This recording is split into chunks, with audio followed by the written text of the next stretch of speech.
ورحمة الله وبركاته. إن الحمد لله نحمده ونستعينه ونستغفره ونستهديه ونتوب إليه ونعوذ بالله من شرور أنفسنا وسيئات أعمالنا. من يهده الله فلا مضل له ومن يضلله فلا هادي له. أشهد أن لا إله إلا الله وحده لا شريك له وأشهد أن محمدا عبده ورسوله صلى الله عليه وعلى آله وصحبه وسلم تسليما كثيرا. يا أيها الذين آمنوا اتقوا الله حق تقاته ولا تموتن إلا وأنتم مسلمون. يا أيها الناس اتقوا ربكم الذي خلقكم من نفس واحدة وخلق منها زوجها وبث منهما رجالا كثيرا ونساء واتقوا الله الذي تساءلون به والأرحام إن الله كان عليكم رقيبا. يا أيها الذين آمنوا اتقوا الله وقولوا قولا سديدا يصلح لكم أعمالكم ويغفر لكم ذنوبكم ومن يطع الله ورسوله فقد فاز فوزا عظيما. أما بعد فإن أصدق الحديث كتاب الله وخير الهدى هدى محمد صلى الله عليه وسلم وشر الأمور محدثاتها فإن كل محدثات بدعة وكل بدعة ضلالة وكل ضلالة في النار. أيها المسلمون عباد الله، إخواني وأخواتي في الله رحمني ورحمكم الله وبارك الله فيكم. Alhamdulillah, Allah tabaraka wa ta'ala mempertemukan kita kembali di majelis ini, di majelis ilmu, yang mana majelis ilmu merupakan seutama-utama majelis zikrullah tabaraka wa ta'ala. Majelis zikir, seutama-utama majelis zikir adalah majelis ilmu. Dan di antara manfaat majelis zikir, Allah firmankan di dalam Al-Quran, alladzina amanu wa tatma'innu qulubuhum bi dzikrillah. Adalah orang-orang yang beriman, hati mereka akan mendapatkan ketenangan, dan ketenangan itu disebutkan bizikrillah, dengan mengingat Allah tabaraka wa ta'ala.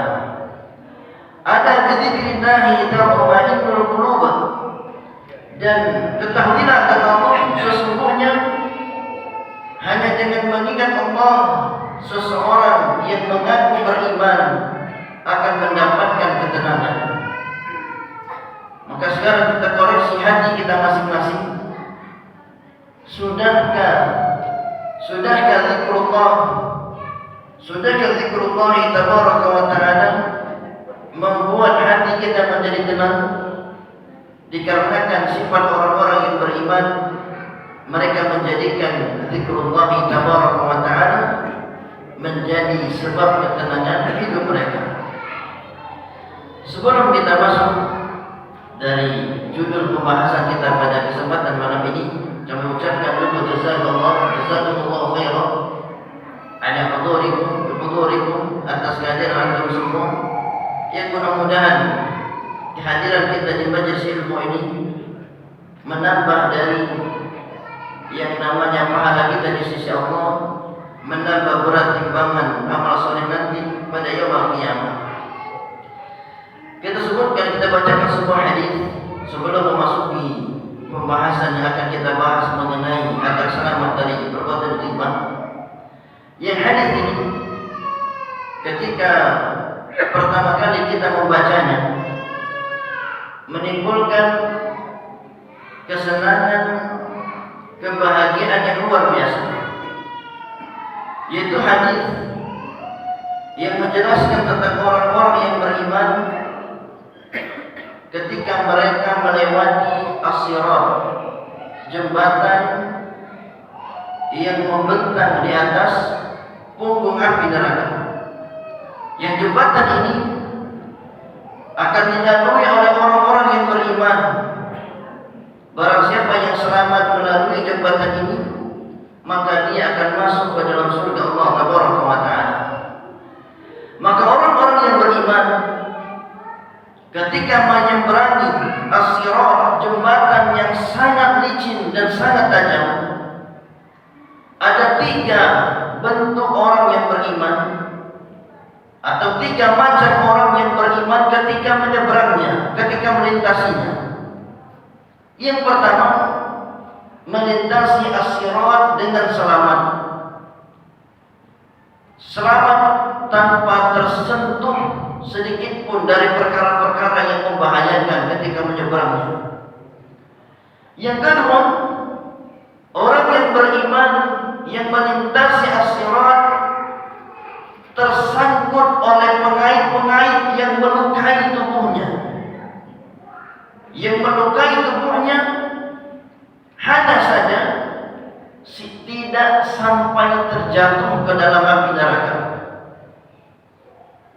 Yang ketiga, jenis orang beriman yang ketiga yang ketika menyeberangi sirat adalah yang terkait dengan pengait-pengait sekaligus terjatuh ke dalam api neraka Allah Tabaraka wa Ta'ala. Ini 3 jenis orang yang beriman ketika menyeberangi jembatan yang terbentang di atas punggung neraka jahanam. 3 macam orang yang beriman. Yang pertama yang selamat, yang kedua terluka, yang ketiga terluka sambil tercebur ke dalam neraka Allah Tabaraka wa Ta'ala. Maka orang-orang beriman yang tadinya selamat melintasi as-sirat meminta izin kepada Allah. Ya Allah, izinkan kami untuk memberi syafaat, memberi pertolongan kepada saudara-saudara kami yang terjatuh ke dalam neraka. Yang menunjukkan orang beriman ketika itu tidak mau masuk surga sampai dia berusaha mencari saudaranya yang tercebur tadi. Dia tidak mau masuk surga langsung, dia ingin mencari teman-temannya yang tercebur tadi, yang terjatuh ke dalam neraka Allah Tabaraka wa Ta'ala. Maka dia mengatakan, ya Allah, izinkan kami untuk memberi syafaat kepada teman-teman kami yang tercebur ke dalam neraka tadi. Maka Rasul mengatakan, Rasulullah bersabda, maka kaum mukminin mengatakan, ya Rabbi, ya Rabbana, wahai Rabb kami, sesungguhnya di dunia saudara-saudara kami yang tadi tercebur dalam neraka itu di dunia berpuasa bersama kami, salat bersama kami, haji bersama kami, mungkin juga bermajelis ilmu bersama kami, duduk bersama kami di masjid.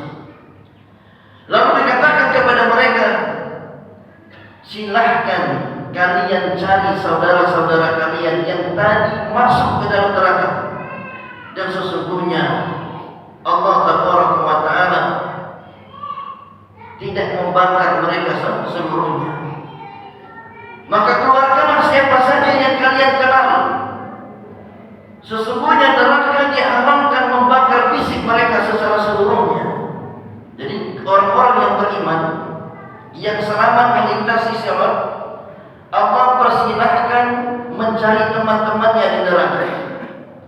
Kemudian dicari, terus dicari, maka dikeluarkan dari neraka itu siapapun yang dia kenal. Mungkin dia kenal keponakannya, mungkin dia kenal cucunya, mungkin dia kenal tetangga sebelah rumah, mungkin yang dia kenal pamannya, mungkin yang dia kenal kakeknya. Siapapun yang kalian kenal, kata Allah, silahkan keluarkan dari neraka. Ini perintah Allah untuk orang yang selamat melintasi sirat tadi. Kemudian orang-orang yang beriman tadi mengatakan, ya Allah, sudah kami keluarkan siapapun yang kami kenal. Kemudian Allah kasih pesan yang kedua, sekarang keluarkan, kembalilah kalian ke neraka dan keluarkan orang-orang orang yang beriman di neraka, walaupun imannya itu seberat setengah dinar. Bayangkan, imannya sangat ringan. Keluarkan mereka dari neraka, maka dicari oleh manusia yang beriman tadi, saudara-saudaranya yang masuk neraka, yang punya iman setengah dinar, maka dicari, habis semuanya, maka dikatakan kepada Allah, ya Allah, kami sudah keluarkan orang-orang yang beriman, yang imannya setengah dinar. Kemudian Allah memerintahkan yang ketiga, kalau begitu kembali lagi ke neraka, keluarkan dari neraka orang yang memiliki iman walaupun sebesar semut, kata Allah. Maka kembalilah orang-orang beriman tadi mencari penghuni neraka yang imannya seberat semut, sebesar semut. Dicari, selesai tugasnya kembali kepada Allah, mengatakan, ya Allah, kami telah keluarkan orang-orang yang beriman yang imannya tadi sebesar semut. Bayangkan, sebesar semut saja, walaupun masuk ke dalam neraka, kalau punya iman itu keluar.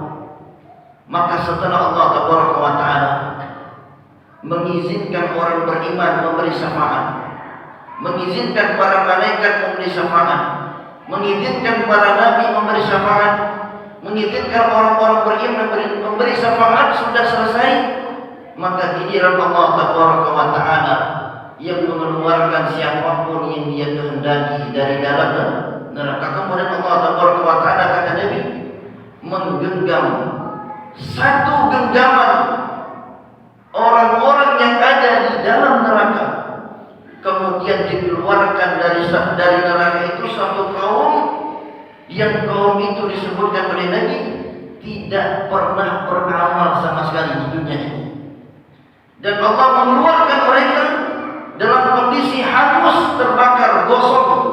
Kemudian Allah masukkan ke dalam sungai kehidupan, maka mereka tumbuh kembali gosong-gosongnya seperti tumbuhnya biji pada lumpur yang terbawa air. Maka setelah membaca hadis ini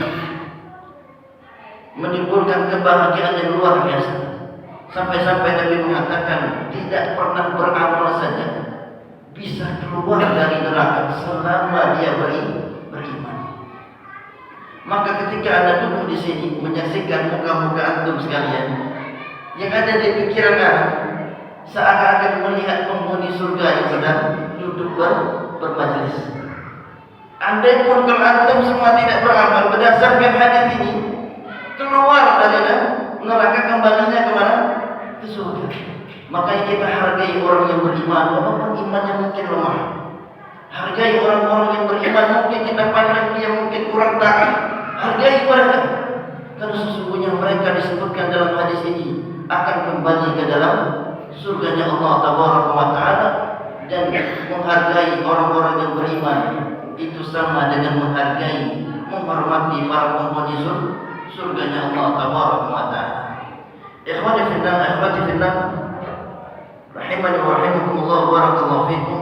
Kita masuk ke judul kajian kita, yaitu tentang agar seseorang selamat dari perbuatan menggibah atau menggunjing atau mengumpat atau menyebut aib-aib kekurangan saudaranya di belakangnya tanpa sepengetahuannya. Sesungguhnya ulama salaf terdahulu, sebagaimana yang dinukilkan oleh Al-Ghazali, dia mengatakan sesungguhnya kami mendapati salaf terdahulu tidaklah memandang sebuah ibadah yang hakiki dengan puasa dan sholat seseorang. Sesungguhnya kami salaf terdahulu tidaklah memandang sebuah ibadah yang hakiki dengan puasa dan sholat seseorang. Akan tetapi yang kami pandang, seseorang itu benar-benar baik ibadahnya ketika kami melihat dia bisa menahan diri dari melecehkan kehormatan harga diri manusia yang lainnya. Itu para salaf terdahulu. Kami tidak memandang seseorang itu dalam ibadahnya yang hakiki seperti sholat dan puasanya, tetapi kami memandang seseorang itu dengan nilai yang baik, bagaimana bisa menahan diri dari menjatuhkan kehormatan dan harga diri orang lain. Bahkan dikisahkan dalam sebuah hadis dari sahabat Abu Hurairah radhiyallahu anhu, ada seorang laki-laki bertanya kepada Rasulullah tentang seorang perempuan, yang mana perempuan ini banyak melakukan sholat, puasa, sedekah. Hanya saja dia suka menyakiti orang lain dengan lisannya. Maka ketika ditanyakan kepada Rasul bagaimana perihal perempuan atau manusia yang seperti ini, maka Rasul menjawab, "Ya finnar."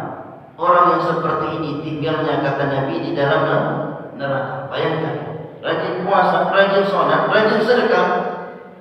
Ketika ditanyakan kepadanya hanya saja suka menyakiti orang lain, apa kata Nabi? Iya finnar. Inilah betullah kata ulama salaf, kami dulu tidaklah memandang ibadah yang hakiki dengan banyaknya salat dan puasa. Kami tidak memandang ibadah yang hakiki dengan banyaknya salat dan puasa, karena ternyata benar. Ketika ditanyakan kepada Rasul, ya Rasulullah, ada seseorang lazim puasa, rajin sholat, rajin sedekah, tapi suka menyakiti orang lain, kata Nabi, iya benar, tempatnya di neraka. Ini menunjukkan benarlah penilaian salaf terdahulu. Bukan itu penilaian Nabi, bukan banyaknya sholat kita, tapi yang dinilai bagaimana kita bisa menghargai orang lain, menghormati mereka, dan tidak menyakiti mereka. Dan disebutkan pertanyaan yang kedua tentang perempuan yang dia puasanya biasa saja, sholatnya biasa, sedekahnya sedikit, hanya saja tidak suka menyakiti orang lain. Kata Nabi apa? Hiya fil jannah. Dia tempatnya di dalam surga. Inilah ibadah yang hakiki. Ibadah yang hakiki adalah bagaimana seseorang tidak mudah menyakiti orang lain. Inilah ibadah yang hakiki menurut salaf terdahulu. Bukan sekedar banyaknya puasa, banyaknya sholat, dan banyaknya sedekah yang dia lakukan. Kenapa demikian?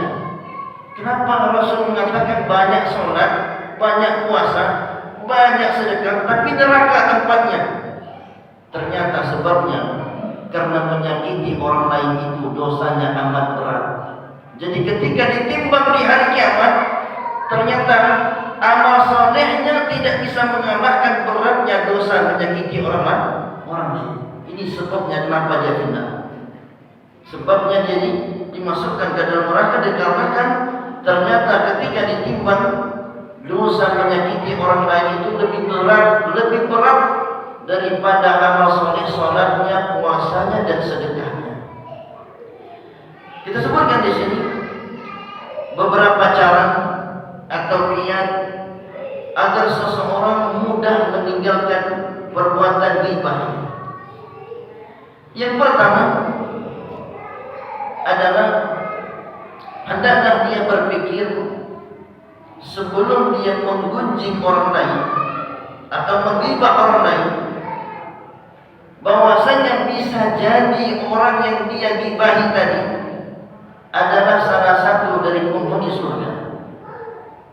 Salah satu dari penghuni surga. Antum sekarang mencela penghuni surga, apa gunanya? Apa gunanya? Mencela orang yang sudah masuk surga, apa gunanya? Tidak ada manfaatnya. Rugi malah. Menggibah mereka rugi. Kenapa demikian? Karena hal ini terjadi di zaman Rasulullah sallallahu alaihi wasallam. Kita sebutkan sebuah hadis yang terjadi di zaman Rasulullah dari Abu Ya'la meriwayatkan dari sahabat Ibnu Umar radhiyallahu anhu. Dia mengatakan kepada sahabat Abu Hurairah radhiyallahu anhu bahwasanya salah seorang sahabat yang bernama Ma'iz pernah datang kepada Rasulullah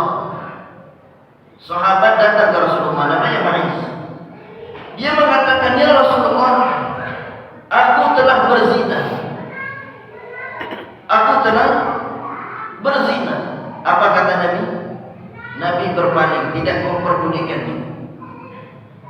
Ya Rasulullah, aku telah berzina. Rasul diam. Ya Rasulullah, aku telah berzina. Rasul diam lagi. Ya Rasulullah, aku telah berzina sampai 4 kali. Rasul diam. Kemudian dia mengatakan, ya Rasulullah, aku telah berzina 5 kali. Baru Rasul menyambut. Bayangkan, baru Rasul menyambut. Maka Rasul mengatakan, apakah engkau tahu apa itu zina? Apakah engkau tahu definisi pengertian zina? Ini menunjukkan Nabi bukan sosok yang gampang menuduh. Tidak kayak kita ya. Tidak ada berita jadi tuduh orang. Nabi jelas berita datang ke dia. Ditanya balik, apakah engkau tahu pengertian zina itu apa? Ini belum jelas orang itu berzina sudah dituduh macam-macam. Ini bukan karakter Nabi. Karakter Nabi itu orang yang tidak gampang menuduh orang sebelum benar-benar mengetahui hakikat yang sebenar-benarnya. Tidak gampang memvonis orang sebelum memahami masalah yang sebenar-benarnya. Beda dengan kita sekarang. Baru dengar katanya, oh memang itu. Baru dengar katanya, oh memang itu katanya. Kalau Nabi saja bukan katanya, memang orang itu datang. Nabi saja tidak langsung mempercayai. Ini bukan orang yang bersangkutan menyebutkan, orang lain yang tidak tahu masalah. Kadang kita gampang sekali percaya. Maka Nabi setelah 5 kali dikatakan, ya Rasulullah, aku berzina. Maka Nabi mengatakan, apakah engkau tahu apa itu pengertian zina? Maka laki-laki itu menjawab, ya Rasulullah, aku tahu apa itu zina. Zina itu adalah mencampuri seorang wanita dengan cara yang haram, sebagaimana seorang suami mencampuri istrinya dengan cara yang halal. Kemudian Rasulullah mengatakan, maksud pengakuan ini apa? Katanya, bayangkan, sudah ngaku masih ditanya lagi. Sekarang kamu ini ngaku sudah berzina di depanku, katanya. Apa maksud ngakunya apa? Tujuannya apa? Ini menunjukkan Nabi bukan tipe pencela. Bukan tipe pencela. Walaupun sudah jelas dosa, sudah jelas bersalah, jelas kan Nabi tidak langsung mencelanya. Tapi Rasul mengatakan, tujuan kamu ngaku seperti ini apa? Katanya. Maka laki-laki itu mengatakan, ya Rasulullah, aku mengaku seperti ini ingin mensucikan diriku dari perbuatan zina yang pernah kulakukan. Bayangkan, ingin membersihkan diriku dari kotoran zina, dan aku memandang sepertinya inilah cara untuk membersihkan dosa zinaku, yaitu mengaku di hadapan. Bayangkan, ini menunjukkan gentleman-nya, mengaku keberanian yang luar biasa. Maka setelah pengakuan itu benar-benar meyakinkan, yakinnya sudah 100%, barulah Nabi memerintahkan para sahabatnya untuk apa?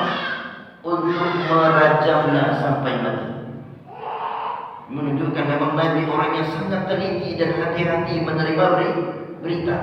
Sampai pun berita dari orang yang bersangkutan langsung teliti dan hati-hati. Maka ketika Nabi memutuskan untuk merajam laki-laki tersebut karena telah berzina dan setelah telah menikah, maka dirajamlah dia sampai apa? Sampai mati. Maka berita rajaman ini tersebar di tengah-tengah para sahabat. Maka setelah selesai kisah rajam ini sampai matinya, maka ada 2 orang dari salah seorang sahabat, 2 orang ini ternyata sedang menggibahi orang yang dihukum rajam tadi. Dia mengatakan, alangkah bodohnya bulan ini, sudahlah tidak ketahuan ngaku pula. Akhirnya apa? Dirajam sampai mati seperti matinya anjing dirajam. Ternyata ucapan ini terdengar oleh Rasulullah. Maka Rasulullah pun berjalan menemui bangkai keledai. Maka Rasul mengatakan, mana 2 orang tadi? Padahal yang menggibah berapa orang? 1 yang ngomong, 1 jadi apa? 1 pendengar. Tapi kata Nabi, mana 2 orang tadi? Ini menunjukkan menunjukkan sama hukumnya dengar dengan yang bicara. Maka jadi ya, sama yang mendengarkan sama bicara itu sama. Padahal yang ngomong tadi cuma satu orang, satu cuma mendengar saja. Maka ketika ketemu keledai, bangkai keledai, kata Nabi, mana dua orang tadi?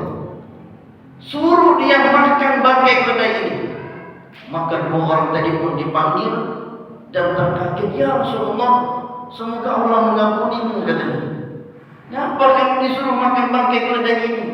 Sesungguhnya kata Nabi, kalian berdua makan bangkai keledai ini lebih baik daripada perbuatan yang menjijikkan yang kalian lakukan tadi, berupa apa? Menggunjing saudaranya. Dan kata Nabi, sesungguhnya saudara yang kalian gunjing tadi sekarang sedang berenang atau sedang menyelam di dalam sungai-sungai yang ada di dalam surga. Bayangkan, orang yang digunjing masuk surga apa? Masuk surga. Sementara orang yang menggunjing tadi dapat celaan dari Nabi. Kalau ditanya apakah gunjingannya benar? Benar, memang dirajam sampai mati. Seperti matinya anjing, benar. Coba tuh lempar anjing kepalanya dengan batu, mati tidak? Mati. Benar, gunjingannya benar. Tetapi ingat bahwasanya yang namanya menggunjing walaupun benar, dia memiliki hukum yang tercela dan menjijikkan, dan bisa jadi orang yang digunjing tadi adalah orang yang telah dijamin surga, telah dijamin masuk ke dalam surga yang Allah Taala. Maka hendaknya ketika kita ingin menggunjing orang lain, cara berhentinya yang pertama, pikirkan di kepala kita, bisa jadi orang yang kita hendak gunjing ini atau gibah ini bisa jadi adalah penghuni surga. Terus apa manfaatnya kita menggunjing dia? Apa manfaatnya? Justru dia nikmat di dalam surga, kita yang dapat dosa. Ini cara yang pertama. Cara yang kedua untuk berhenti dari perbuatan ghibah adalah hendaklah dia menyadari ghibah yang dia lakukan akan mempersulit dia untuk mengucapkan la ilaha illallah menjelang kematiannya. Ini harus dipikirkan. Haruslah dia yakini bahwasanya menggibah orang lain di antara dampaknya dia tidak bisa mengucapkan la ilaha illallah menjelang ajalnya, walaupun ditalqin berkali-kali. Karena pernah terjadi, Imam Al-Qurtubi pernah mengisahkan dalam tazkirah seorang laki-laki yang ditalqin berkali-kali tidak bisa mengucapkan la ilaha illallah, padahal dulu lancar. Maka ketika dikatakan kepadanya mengucapkan la ilaha illallah, dia tidak mampu mengucapkannya. Ternyata dulu ketika di dunia dia suka mempermainkan lidah timbangan, jualannya curang. Akhirnya menjelang kematiannya, ketika ia mengucapkan la ilaha illallah, ternyata lidah timbangan itu katanya menempel di lidahku dan susah membuat lidahku untuk mengucapkan kalimat la ilaha illallah. Maka kata Imam Ibnu Jauzi rahimahullah, faman hafidha lisanahu li ajli Allah fi dunya aqra'allahu lisanahu bisyahada indal maut wa lillahi tabaraka wa ta'ala. Barang siapa yang menjaga lisannya ketika di dunia, menjaga lisannya dari menzalimi orang lain, maka Allah akan mudahkan dia untuk bersyahadat sebelum mati. Jadi kalau antum ingin mudah syahadat sebelum mati, ini caranya. Jaga lisan baik-baik. Karena tidak semua orang bisa mengucapkan la ilaha illallah sebelum mati. Antum pernah dengar berapa orang yang bisa mengucapkan? Banyak apa sedikit? Sangat sedikit. Padahal dulu selesai sholat, fa'lam annahu afdalul dzikri fa'lam annahu la ilaha illallah. Padahal dulu selesai sholat la ilaha illallahnya lancar sekali, sampai 10 kali, mungkin bisa 100 kali. Tapi giliran sebelum matinya sekali saja tidak terucapnya. Maka yang seperti ini bisa jadi karena dosa lisan. Dan kata Imam Ibnu Jauzi rahimahullah, wa man sarraha lisanahu fi aradil muslimin wa taba'a rawatihim amsakallahu lisanahu an syahadati indal maut. Barang siapa yang membiarkan lisannya, lidahnya suka membicarakan kehormatan orang lain, maka Allah akan menyulitkan dia mengucapkan la ilaha illallah sebelum matinya. Maka inilah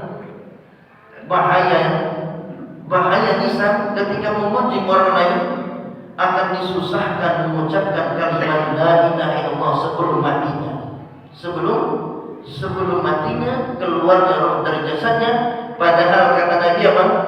Man kana akhiru kalamihi la ilaha illallah dakhala jannah. Barang siapa yang akhir ucapannya la ilaha illallah, kata Nabi apa? Pasti masuk surga. Ternyata kepastian itu tidak didapatkan olehnya karena kan lidahnya suka menjatuhkan kehormatan orang lain.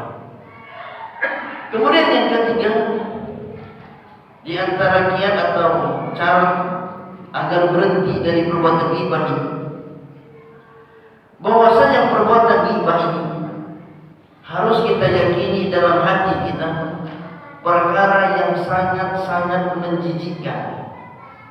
Sangat menjijikkan. Sebelum kita ingin menggibah orang lain, kita pikirkan bangkai keledai atau bangkai kambing yang sudah 5 hari mati, kemudian kita disuruh memakannya. Atau kita melihat bangkai saudara kita yang meninggal dunia, yang sudah mati mungkin meninggal 5 hari, kita disuruh memakannya. Maka hendaknya seseorang menanamkan perasaan menjijikkan di kepalanya ketika ingin melakukan perbuatan ghibah. Kita sebutkan di sini sebuah hadis yang mudah-mudahan akan menumbuhkan sifat menjijikkan dalam hati kita kalau ingin melakukan perbuatan ghibah. Adalah hadis yang disebutkan oleh Imam Al-Baihaqi dari Ubaid Maula Rasulullah sallallahu alaihi wasallam. Dikisahkan ada 2 orang wanita di zaman Rasulullah, yang 2 wanita ini hampir meninggal dunia karena rajin berpuasa. Kemudian ada laki-laki melapor, ya Rasulullah, ada 2 orang wanita hampir meninggal karena berpuasa, dan hampir mereka meninggal ya Rasulullah. Maka Rasulullah mengatakan, bawalah 2 wanita itu menghadap. Maka setelah 2 wanita itu menghadap Rasulullah, bawakan kepadaku gelas yang besar atau ember. Maka setelah dibawa 2 wanita, dibawa gelas yang besar, mangkok yang besar, Rasul mengatakan kepada wanita yang pertama, muntahkan. Maka bingunglah perempuan tadi, karena orang kelaparan disuruh muntah, padahal hampir pingsan. Apa yang ingin dimuntahkan? Ternyata dengan mukjizat dari Allah Taala, Nabi mengatakan muntahkan, maka muntahlah dia darah bercampur nanah sebanyak setengah gelas besar. Wanita yang kedua, kata Nabi muntahkan. Maka setelah diperintahkan memuntahkan, maka dia memuntahkan apa? Memuntahkan daging bercampur darah. Maka Rasul mengatakan kepada para sahabatnya, sesungguhnya 2 perempuan ini hanya berpuasa dari yang halal, tetapi tidak berpuasa dari yang haram. Makan nasi halal apa haram? Dia berpuasa dari makan yang halal. Makan roti kan halal ya? Dia hanya berpuasa dari yang halal saja, kata Nabi. Tapi dari yang haram dia tidak puasa, yaitu memakan daging orang lain. Maka keluarlah darah daging dari mulutnya. Bayangkan sekarang kalau Rasul masih hidup, kata Nabi muntahkan daging tadi. Kenapa yang muntahnya? Anda bisa bayangkan kan? Bisa jadi yang keluar tangan orang, bisa jadi yang keluar mata orang, bisa jadi yang keluar kepala orang dari mulut kita. Kita tidak pernah tahu, karena sesuatu yang tidak nyata sekarang itu bisa jadi nyata kalau Allah berkehendak. Sekarang untuk bisa melihat bentuk iman, sulit kan melihat bentuk iman kan? Bagaimana bentuk iman yang seberat setengah dinar itu bagaimana? Bingung kita. tapi dengan kehendak Allah sesuatu yang tidak nyata bisa jadi nyata. Yang kita anggap seakan-akan makan daging manusia itu kan tidak nyata, namanya seakan-akan.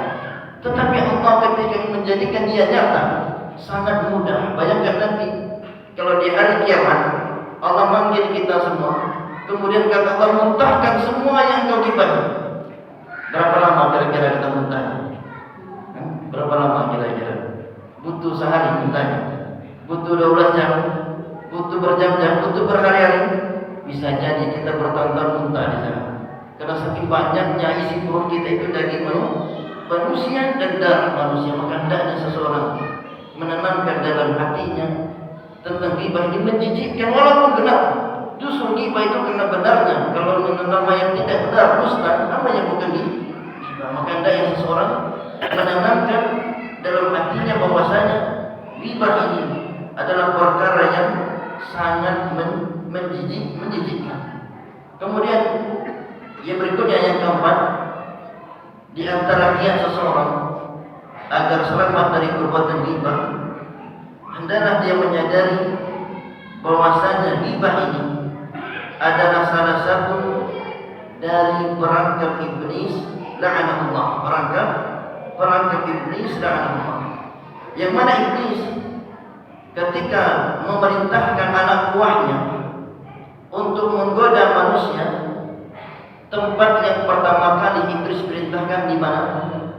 Kata iblis, diriwayatkan oleh Imam Ibnu Qayyim, iblis mengatakan kepada anak buahnya, berjaga-jagalah kalian pada lidah-lidah manusia, lisan-lisannya. Dikarenakan lisan manusia, lidah manusia itu tempat yang paling strategis.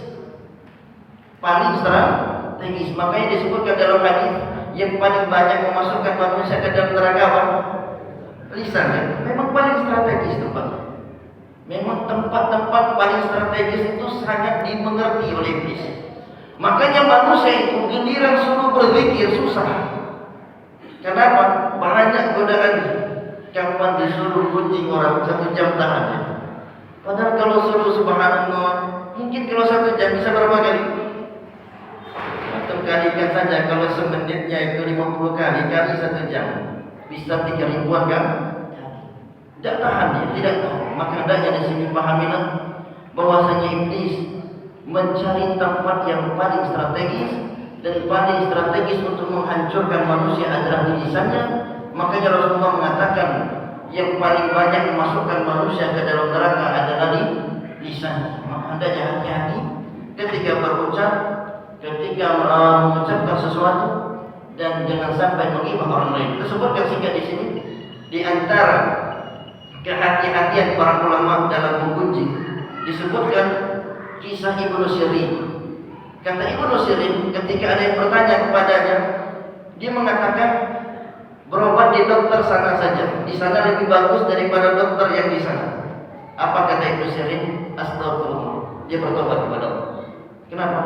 Aku menganggap aku telah menggibahi dokter yang tadi itu. Bayangkan. Cuma di situ lebih bagus dokternya, di sana kurang bagus. Bertobat kepada Allah. Karena aku telah mengunjing dokter yang sebelah sana tadi yang kurang bagus. Terus kita lebih dari itu tidak bertobat, ini jadi masalah. Lebih dari itu tidak bertobat kepada, maka kita menunjukkan tidak berhati-hati dari ghibah. Maka berhati-hatilah kita dari ghibah. Sesungguhnya ghibah ini menghancurkan seseorang dan akan membuat seseorang itu mendapatkan kerugian di dunia wal akhirah. Tapi kita cukup sampai sini. Mudah-mudahan singkat ini bisa jadi faedah darinya. Subhanallah wa bihamdika, asyhadu an la ilaha illa anta, astaghfiruka wa atubu ilaik. Assalamualaikum warahmatullahi wabarakatuh.